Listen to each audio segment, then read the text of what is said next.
Hello and welcome to today's webinar on maintaining your life insurance policy. Before we begin, a little back on the association. AAFMAA is the longest standing not-for-profit association that empowers military families with affordable financial solutions. We accomplish this by being the premier provider of affordable life insurance, expert investment management, customized residential mortgages, and exclusive survivor assistance services, all for the military community, not for profit. As a reminder, this presentation is educational.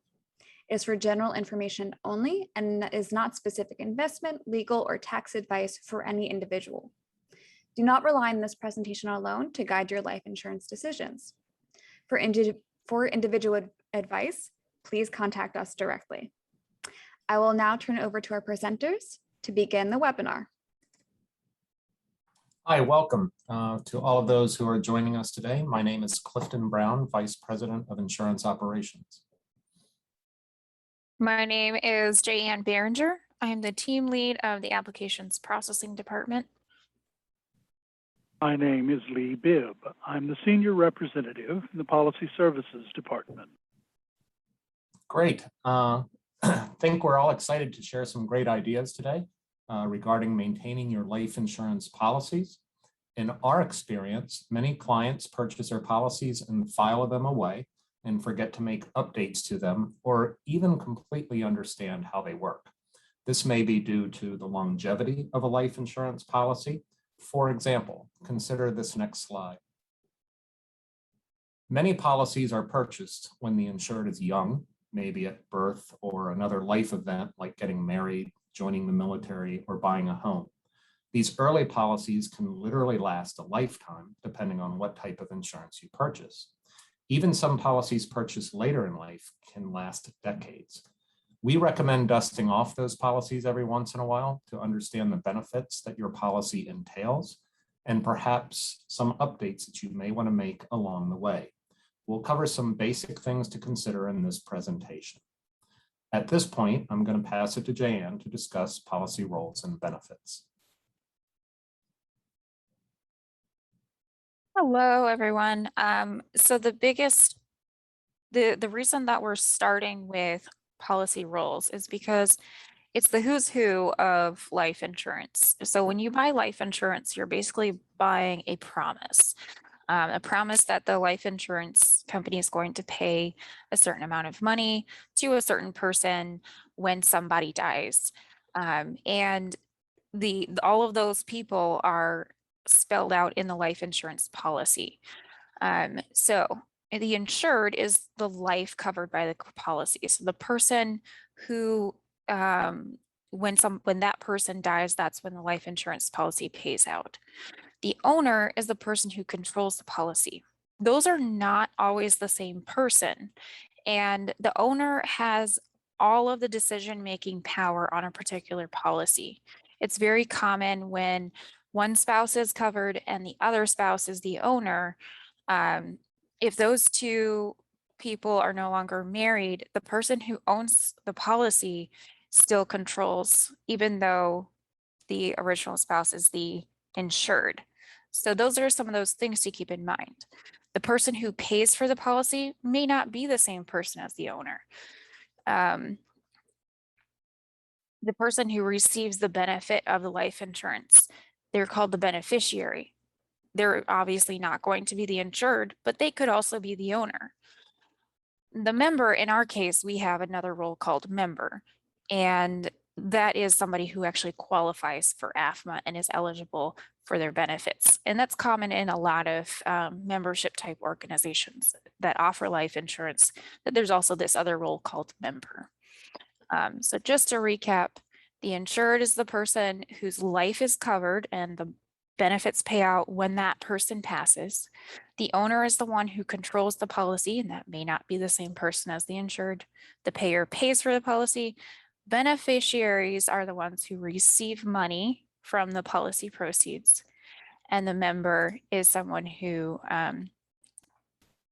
qualifies for that particular organization.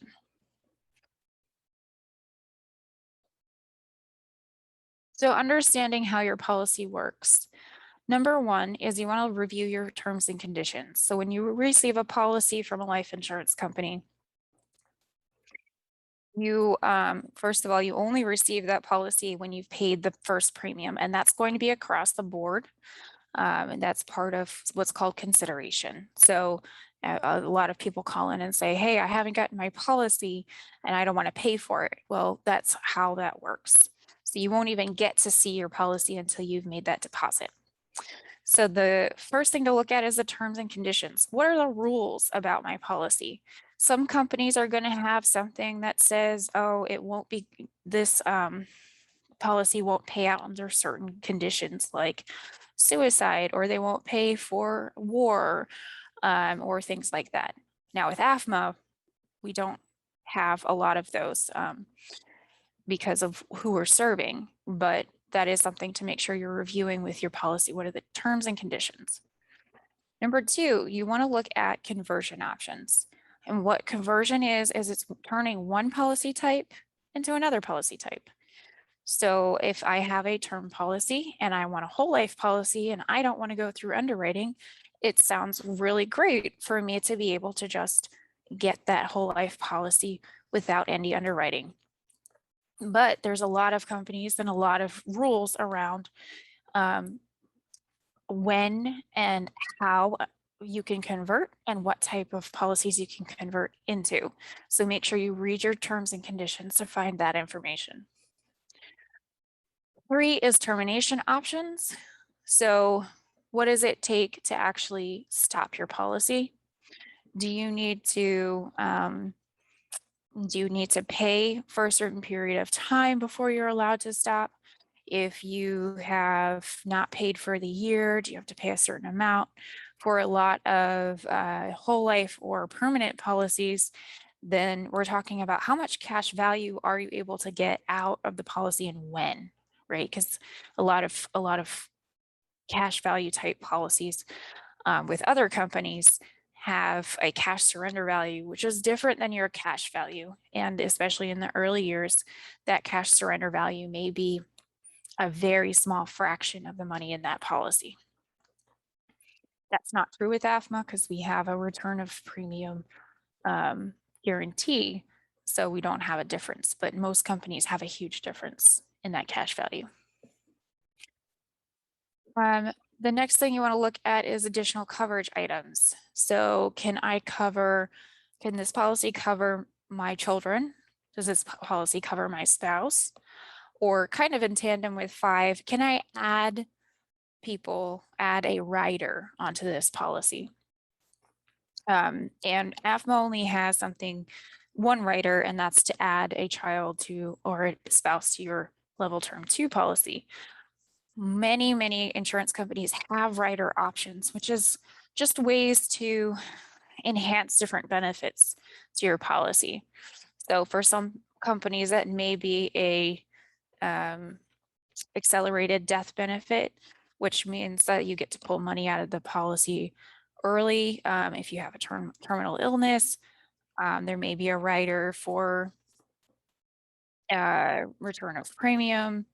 That's not very common, but there are different types of riders, which is basically something that you add to your policy and you pay extra premiums for that rider. So those are the basic concepts around understanding how your policy works. Beneficiaries. Review your beneficiaries annually. Why? Well, an important part of owning life insurance and other financial products is designating your beneficiaries, the people or entities who will receive the benefits from your policy or accounts when you die. It is very important to keep your beneficiary designations up to date as your life status changes either due to marriage, having children, divorce, or etc. You can name one or more people as beneficiaries, outlining the percentage of the policy payout each would be given and how it would be disbursed by settlement types. At AAFMAA, we offer 5 types of annuities and lump sum. They are as follows: life annuity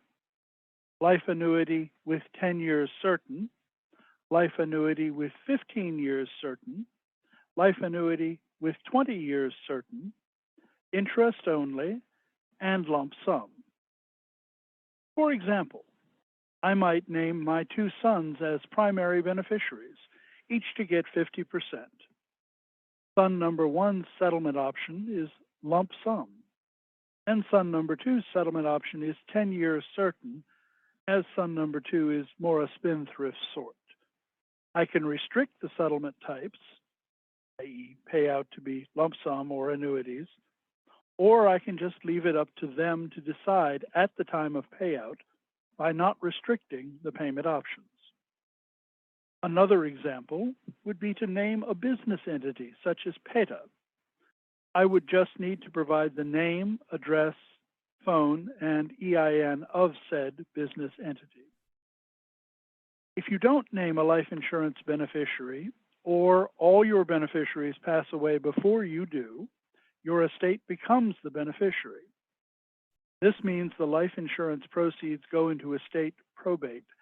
This can cause a long legal process during which your debts are settled and your estate is divided. Successor owner. Well, as shown on an earlier slide, this is very important for policy owners that own a policy insuring someone else. A life insurance policy is like other assets that would be subject to probate at the time of the owner's death. If the owner and the insured are two different people, and the owner dies first without naming a successor owner, the policy could be caught up in probate and will mean court time and money. The solution is quite simple. Name a successor owner as soon as possible so that in the event of the owner's death prior to the insured, the ownership changes automatically. Payment methods. There are several methods of payment to choose from to pay for your insurance. 1. Direct bill. Companies mail out bills to the address on record or email notices of bills due. This is convenient. However, you are also at risk of missing payments in the event of something unexpected, illness, travel, non-postal delivery of the bill. 2. Credit cards or debit cards. An automatic charge to your credit or debit card on a timely manner you have set. You have to notify the companies if your card number or expiration date changes. 3. Bill payer process. Go into your bank account and set your scheduled payment to the companies on a time frame you set. 4. Bank draft. An automatic draft from your bank account on a recurring basis.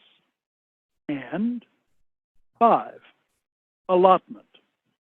Service members can authorize recurring payroll deduction from their allotment for a specified dollar amount to be paid to the designated organization.